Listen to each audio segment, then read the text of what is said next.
Welcome to Threshold Stories, a podcast about people crossing thresholds, one story at a time. I'm your host, Jeff Cora. I'm an author, athlete, and coach, and adventure travel guide. This show explores topics like fitness, overcoming adversity, faith and science, travel, and my favorite, what it takes to be a Christian author in the 21st century. Podcast 130. Grace, you're here. Your husband has made it many times before you, but you were finally here. Thank you for coming. Thanks for having me. So we talked about this before I hit the ready, set, go button on what we're going to talk about. But I kind of want to frame it for the audience before I start asking you a bunch of questions. It's pretty commonplace for me to get inquiries, whether it be on the internet or face-to-face, from women who ask me questions like, what is it like to train for and do a world championship? I've got some skills, I think, and I think I might be able to do this sort of thing. What's involved? And I tell them, here's my number, give me a call, let's talk through it. That works with the men. It happens all the time. I can't answer it on that phone. You know how many times women have called me when I've given them my number and say, let's talk? Probably zero. Correct. That is the right number. It just doesn't work. So I've been wanting to find somebody who I thought was pretty darn normal, who's done this, has lived to tell the tale, and probably can help answer people's questions better than I can, just for no other reason than the fact that you're a woman and I'm not. And you did it exactly once so far, and you just did it. And I feel like you're probably the expert on this more than even though I'm the coach, you probably are the expert on telling people what this is like better than me. And I appreciate you doing this, because there should be some other people out here who find some value to this. So you just competed in a world championship in Ibiza, Spain, literally a few months ago. What do you feel when I say that? Feels kind of like a dream. It's kind of like, oh, what a cool experience. Mm-hmm. It's like not a lot of people can say that. So when I'm going to say this next thing, your grandchildren will know you perhaps by your uniform. That's Possibly, quite yeah. unsequential for the definition of a grandma, you know? Hopefully I'll still be wearing it. Mm-hmm. How about this one? It's quite reasonable, if not possible, that some of potentially your daughters and granddaughters will be inspired by what you did a few months ago. I'd love that. That'd be awesome. Yeah, so do I. But I feel like when I hear those kinds of things, those people have said stuff like me, for me the feeling is just utter humility. It's like, how did I get there from here? You know? You did. You got there from here. So let's explore it a little bit. I defined you earlier. You're looking at the same notes I am right here. It says, pretty normal girl/woman. That's the bucket I put you in, right? So you talk about your family growing up. Well, where did you come from? Well, I grew up mostly in the South, being either North Carolina or South Carolina. Mm-hmm. Came from a pretty normal family, I feel like. My dad was a pastor. My mom stayed at home and homeschooled us up until high school. I went to high school at a private, really small Christian school. Mm-hmm.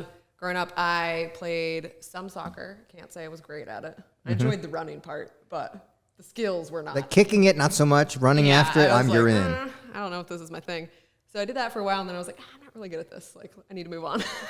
So I got into horseback riding for probably. No kidding. I had no idea. Probably 10 to 15 years. That was my pre-multi-sport life. I did that. Oh, thank you. I did that for years, and that was super fun. I worked at a couple summer camps, taught kids how to horseback ride, which I loved. But I went away to college, and I was like, this isn't really a lifelong career unless you're born into money, honestly, or just have some sort of means to do that. And I was like, I don't really know if this is what I want to do with my life. So I went to college, got a degree in commercial photography. That's what I do now for a living. For those of you who are watching, not just listening, I asked Grace to set up my lights, color palettes, everything before we started, since she knows she's forgotten more than I know, probably, when it comes to photography. That's okay. I know nothing about podcasts, so we're even. Well, the board's doing all the hard work, and then the editor's doing the second most work. No one needs to know that. Right? But so after college, I have a friend who's really good at talking me into things. I feel like we all have one of those friends that's like we an do. instigator. Everybody needs one, yeah. Yeah. Sometimes you do, and then sometimes you're like, ooh, they're just full of bad advice. But this one was full of very good advice. She got me to sign up somehow. I had never been a runner other than the random soccer stint. She got me to sign up for a Thanksgiving turkey trot. It was like an 8K. So we did that together I say together, she was much quicker than me. Mm-hmm. I finished it though. So how long are we talking about for This perspective sake? was back in, I think, probably 12 years ago. Okay. So 12 years ago. I did that, and then I was like, you know, I'm just going to do one. I'll be done. Like, I'll find some other sport to do. Because I always enjoyed activity of some sort, whether it's like hiking or running, that kind of stuff. But I think after that, I was just like, I kind of want to see what else I can do. Like, I'm interested to see, like, how fast I can get at this distance. Like, maybe I could do a half. Like, trail running sounds fun. So I just went kind of all kinds of different avenues with that. Really enjoyed it. I mean, I still do it. It's part of the duathlon. Yeah, you and I've done it together. Yeah. And so that's where I got my start, so to speak. And then this same friend was like, hey, you know, like, there's a triathlon not far from our house. Like, you should drive up. They lived in Maryland at the time, or outside of Maryland. She's like, you should drive up. We can all go together. It'll choose the words. It'll be fun. Mm-hmm. Type 2 fun. Yes. Let me tell you, open water swimming was not fun for me that first go. But I made it. And I was like, you know, I don't know if the swim's for me. And I was like, but I'm pretty good at running. Like, I can hang on a run. So then I found duathlon through, like, you and my husband and Connor, who was living here at the time. And I was like, I feel like I could do that. Like, and I can get on the bike and I'll be dry. Like, I'm not coming out of the water. I was like, this will be great. Of all the pluses with All the duathlon. pluses. And then you're you like, get on the bike dry. I've never said, it's true, but I never thought about not it like here that. in the summer, I realized. I Right. was like, well, you're going to be wet regardless. But so that's kind of how I got started in that. Just a friend who talked me into trying something new. So Cool. here we are. So you're so for the people listening and to put it in perspective, I helped her husband. I was her husband's coach for plus or minus a year, and I helped him get ready for several different national championships. He literally got on the podium at every darn one of them: sprint distance, standard distance, and long distance, and all of it. And he got plenty wise enough, good enough to do himself. And per deal, he's taking care of all things Mike Tkachuk on his own right now, which was the gig in the first place. And throughout that process, I very much poured into him, mentored him. And we both met a lot of people at the same time doing this stuff. Did he give you stories about those people? Which people? Like some of the different athletes we would meet, Christian athletes we would meet, people we would pray with at different events and stuff like that? A couple of them, yeah. Yeah, that for me, with him, I always connect. I have a couple of events that I connect with meeting people with and him there because they always seem to be concurrent things that were going on. Ado Doherty was one of the people specifically throughout that. So for those people listening in, talk to everybody about what was involved with you becoming a TeamUSA duathlete. Well, Go through that, whatever you perceive that to be. okay. Well, as we know, And take your time. 12 years ago, I started running. So that was the beginning. We got so that. to speak. And then, We know it's not involved with equestrian. You cleared that up. yeah, that's done. So in 2020, you had the Threshold Academy, like, run bike group on Tuesday nights. We did. And so Mike started going to that. This is as you started your coaching and mentoring relationship. And at the time, I wasn't, like, really confident on a bike enough to be in a group of people. Like, I could do it alone, but I was like, I don't really want to put anyone else Sure, at sure, risk. sure. But I'd come out and I'd run. Yep. I'd run with everybody and still lose. You ran with even me. Yeah. I even was the after most they likely come- running person for you. You and Madeline. That's right, Madeline too. Yep. Even though everyone else had come off a bike, I'd still, like, be losing. But that's okay. Like, it really motivated me. I got much quicker that season just by doing that simple thing once a week. Tempo in addition, workouts, yeah. yeah. In addition. And Mike had done nationals in Tuscaloosa the year before. So this would have been, 2021, I think. was Correct, Tuscaloosa. correct. I was like, I had to think about that. And I knew he was going to go to, I think it was in Irving that year. Irving, Texas. Yeah, in 2022. And I was like, why not? I was like, I'm going to go watch him anyway. So what she's referencing by city names were the locations for the national championships. Yes. And I was like, well, I'm going to go watch him anyway. I was like, well, I might as well Sure. try and see, like, where I land. I think I'd only done 2 duathlons at that point in my short career, if you want to call it that. And I was like, well, why not? And they had both been local ones, so I wasn't really sure how I'd stack up against, actually talented, like, super talented people from around the United States. But I was like, why not? So I went and I came in third in my age group. And by doing that, I qualified for Ibiza this past season. And I also did a triathlon relay, which was super fun. It was super short. It was like a 200-meter swim, like, I remember I watched. 4-mile bike ride, and, like, less than a mile run. So it's just super fast. But that was fun. That was something new. And so So what was involved with preparation for doing nationals to you? What was involved? What was involved? Well, I was training for a triathlon and duathlon at the same time simultaneously. Multi-sport was truly multi-sport. Multi-sport. So I would try to swim at least 3 to 4 times a week, typically in the morning, because I felt like by the end of the day, I was just like not happening. So tired. Yep. So I would try to swim like 3 to 4 times in the morning. I would try to bike 3 to 4 times during the week or on the weekend. Sure.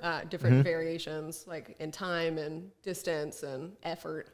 And then I would try to run like 3 to 4 times as well. Some of these, I know there's only 7 days in a week. So some days, you double up on stuff. So that's fine. So you did somewhere between 9 and 12 workouts per 7 days. Yep. Somewhere So there. 2 a day wasn't crazy for you. No, I mean, I tried to have a rest day too. So it would be within 6 days. Sure. So did you have did you experience fatigue in all that? Working? Yeah. So what did you do when you hit the fatigue? What was your reaction to it? Because that's a very common event to get fatigued, but I want to know what gave you the perseverance through it. A rest day really helps. Sure. Looking forward to that. Being serious about recovery, which honestly I discovered a swim really helps with that. Like just a really low key, low effort swim in the pool is really good for staying loose. And it's still kind of a workout. So that, and then the more I did it, like sequentially weeks in and weeks out, it's like the easier it slowly got. Yeah. Specifically like from bike to run is my So you hardest. became physiologically rugged is how I describe it. More so. Sure. See, one of the things I remember you as, or I know you as, is when we've done social events together, even skiing or whatever, you're always stretching. Yeah, I love to stretch. Like all the time, appropriate or not, we're going to stretch because it's the right thing to do, and that's what I'm going to do.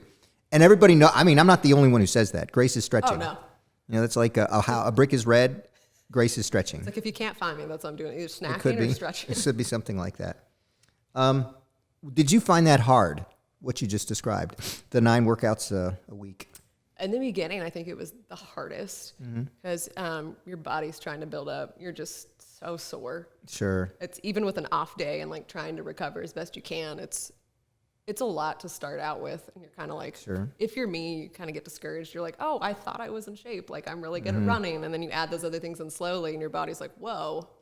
But give it a couple months, and you're like, oh, okay, like, sure, this is better. You can find that within a couple weeks or months, you can start ramping up either, effort or distance or all of the above. Yeah, we call it intensity or duration in the coaching world, but what you just described is it's the same words. So when was that light go on moment, if you can even say there was one? You said, hey, I can do this. I can work. I can go to nationals. I can do well enough there to go to worlds, and I can put on the uniform. When was that I can do this moment? I think at nationals, honestly, because I had done local stuff to that prior, and not to knock it, like that's great and all, but you're only competing with a small handful of people from your region, so to speak. Yeah, that doesn't stack up to thinking, how could I do against the best in the world? Not at all. At least not for me. Some people are dreamers, and they're like, naturally, they're like, why would I not do that? For me, I'm like, that doesn't make sense. But I think in Irving at nationals in 2022 is when I was really like, oh, like I think I could like at least be in the mix, so to speak. Sure. Could at least not humiliate myself. I have on my script here of questions to ask you. I'm going to phrase it in such a way, because you and I have already talked about it, but there's people who are listening who don't know what you and I have talked about. I kind of feel like everybody has these moments in life when they do something. Did they pick the right partner, marriage partner? Did they pick the right house? Did they pick the right career?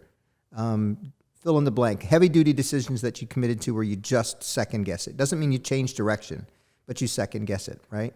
When was your moment when you were building for the Worlds all the way up until the sound of the gun, when you thought, oh my, fill in the blank, I don't know if I did the right thing signing up for this thing? Well, in my mind, I'm like, well, I already paid for it, so I got to go. Sure. I have paid the deposit. But I think, it's hard to know what what athletes you're going to be up against when you're, training through the winter in your garage. But you show up. And especially for me, I think the moment was when we were dropping off bikes just for my age group. And at the World at Championships. the World Championships, Okay. And I saw the quality of like athletes and like the fitness levels, and I was like, I mean, I'm pretty fit, but I was like, I'm nowhere near that. You just like start comparing. So I think at that moment I was kind of like, oh no, what did I do? But I'm there, like. Yeah, it's interesting because God is a God of measurement. He's always measuring stuff. He gave us the height of Goliath, the length of the hair of Samson, the size of the temple, lots and lots of numbers. But you know what he never does? He never compares. He never says, and Goliath was 4 times as big as David. He never does anything he never compares. But you can tell that's the human condition. We compare, even though we know he never does that. So in that sense, that was a pretty natural event. Oh, for sure. So what did you do, though, when it was happening, when you looked at these other women and saying, oh, my gosh, I am not her? Well, what was your reaction in that moment? In that moment, well, I racked my bike, dropped off all my stuff, and I was like, well, I got to come get it tomorrow, so I'm going to have to race. So your attitude was, so what? Because I'm feeling poorly about myself, so what? I'm going to do this thing. Yeah, I had a moment where that is awesome, by the way. I definitely the world is missing that kind of, I'm going to do this, darn it. Don't get me wrong. I had probably a solid 10 minutes of just like in my head, like wrestling. And then I was like, you know what? No, like this isn't doing anyone any good, especially myself. I was like, I'm going to race regardless. And where it falls, Uh-huh. So, I told you we can record this next section a couple of times, and I'm hoping that makes you dwell upon it. But the cut to it, the reason you're here is I want you to share your advice for other women who want to overcome mediocrity and do something epic like a world championship. What's your advice? My advice, the journey of finding out like what you're capable of can be kind of fun, can be kind of intriguing for some people. For some people, it can be overwhelming. But my advice is just start somewhere, find something you're passionate about, whether it's running, cycling, heck, hiking, something active. Just start somewhere, go with a friend, find a group bike ride, a group run, even better, a group ride and run. Which we do. Yep. So just get outside and see what you enjoy doing. So was it easy for you to discover running in retrospect? In retrospect? Yeah. If I had not had that friend right. who was interested in running and interested in potentially selfishly having a running partner, I don't know. I don't know if I would have, because I didn't have a lot of those friends in my circle. I didn't have a lot of runners, so to speak, or triathletes or duathletes at that point in my life. I mean, I was early 20s, so it's like everyone's just trying to get through college, I feel like. Well, so you're here right now in the studio, and it's it's above my garage, right? It's a nice little studio here, but it's above my garage. I'm going to give you the story because I've never told it to the whole world here either. But Linda and I were having a party inside, and my phone buzzed. I had an employee at the time who talked me into doing a duathlon, and I'd never done one. I'm not going to remember the month, but it was either April or May, and I hadn't ridden my bike yet, like that calendar year. And the buzzer went off, and it said, you have an event in 12 hours. Phones send you notifications. Oh, no. I had to literally leave the kitchen, and I said, Linda, I have to go to the garage and get my bike ready. So I had the bike pump. So I did. I had to bike pump up the tires. I had to oil the chain. I had to make sure I had dusted it off, literally with a little rag, so to speak. Put it in the back of the pickup truck. I put my running shoes there and I remember looking on my phone. This was when the internet was a relatively new thing on the phone, and it took like forever to load Netscape. That's how far back we're going, right? I know. And I got up the next morning, did the event, and I got second place in an age group with, I'm going to say 5 people or something like that. But they said, congratulations, why don't you come do the Duathlon National Championships? So literally, it was like that whole sequence of things happened in 48 hours. So for me, it was getting talked into it by an employee, and it ended up becoming, started there. Now I've done 10 world championships and coached 10 people or 12 people, whatever the number case may be. So I think the moral of the story is go pressure your friends. So when you were talking about, I have this friend, I totally was resonating. So Jeremy Myers, I am talking about you if you are listening right here. He was the one that talked me into it. So do you see yourself doing it again? That's a question that other people will ask.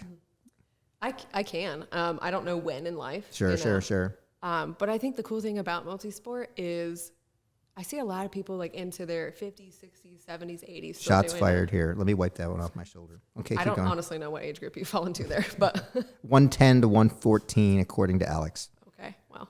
Not really, but But I mean, the cool thing about it is like a lot of people find it later in life as well. Like we met someone in Ibiza who started triathlons at 70. You know, he's like, I didn't come from a running background at all. He's like, I biked occasionally, like to commute. He's like, but I just decided one day I needed to be fit. He's like, and then I found triathlon. So I think the cool thing about multi-sport is you can kind of do it however long It is lifetime. you want. Yeah. It is lifetime. So I definitely see that happening again, going to a world championship. I'm not sure when. Let's go back to your running stuff, because some people listen to this and are like, I still don't know. What running things do you still have on your bucket list that you want to do? Oh, that's a good question.